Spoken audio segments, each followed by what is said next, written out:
Hello, this is Rudy again. This is video 2 of the series New World Order Next Moves. And so if we just look on the horizon and say, using our common sense and being awake to the New World Order and how evil they are, I'm not going to try to convince you that the New World Order exists. If you don't know that, I don't know what to say. I mean, I can discuss that in personal message with you. That's not the purpose of this video.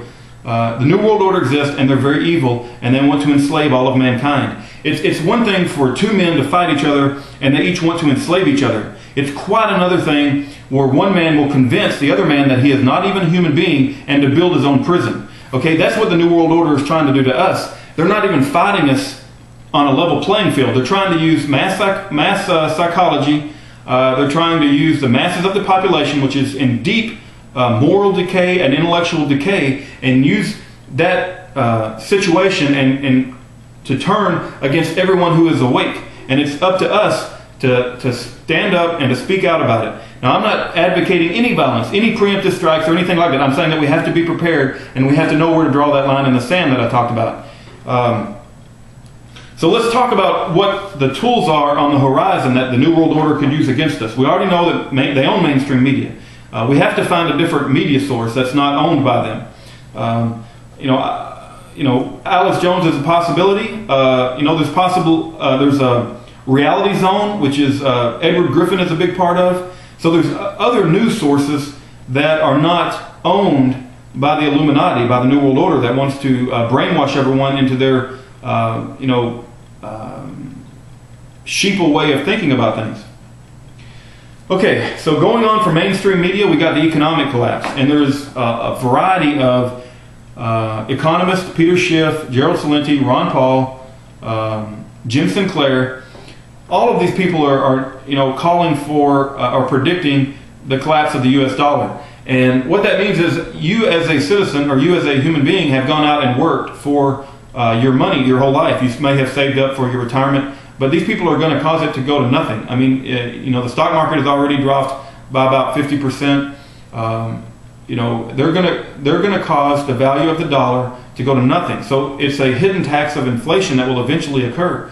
It's inevitable based on the fact that they printed so much money out of nothing.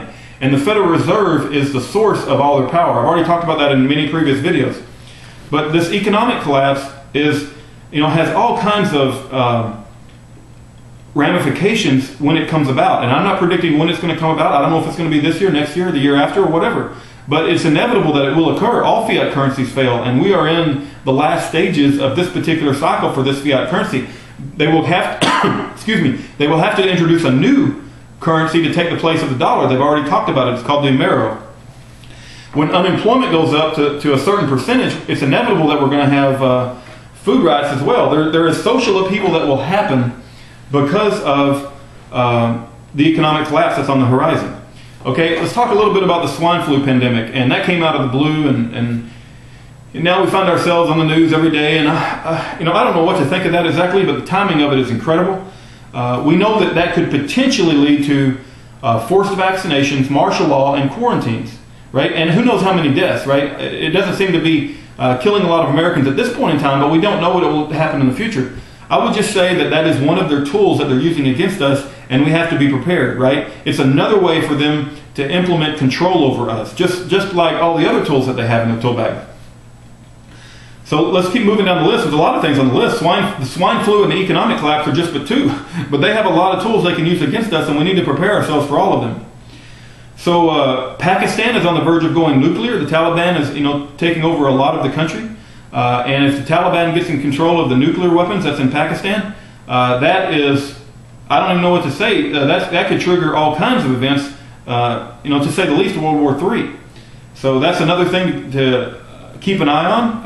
And I'm not saying that we should worry about these things. All of these things are in God's control. But as I said in the first part of the video, the fact that you believe in God and believe in a divine creator is not a pass for you to be lazy. God expects for us to do everything within our ability to speak the truth and to perform actions in this world that please Him. And that is not sitting on our butt and letting the world go by while the world goes to hell, right? I already said this before, but believing in a divine creator is one of the most intense decisions that you will ever make in your life, because following his teachings of the Bible, or whatever your particular religious faith is, mine is the Bible, it's going to be very intense upon you. It is not, Christianity is a fighting religion, right? And it expects you to, it's going to tax you intellectually, and it's going to tax you physically.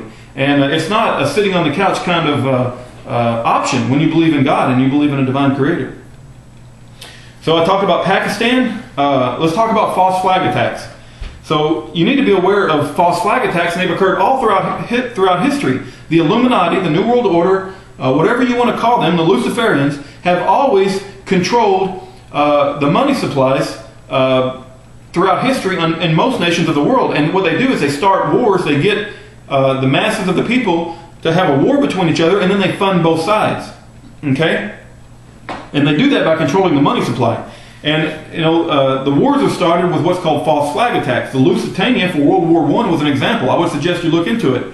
The Lusitania.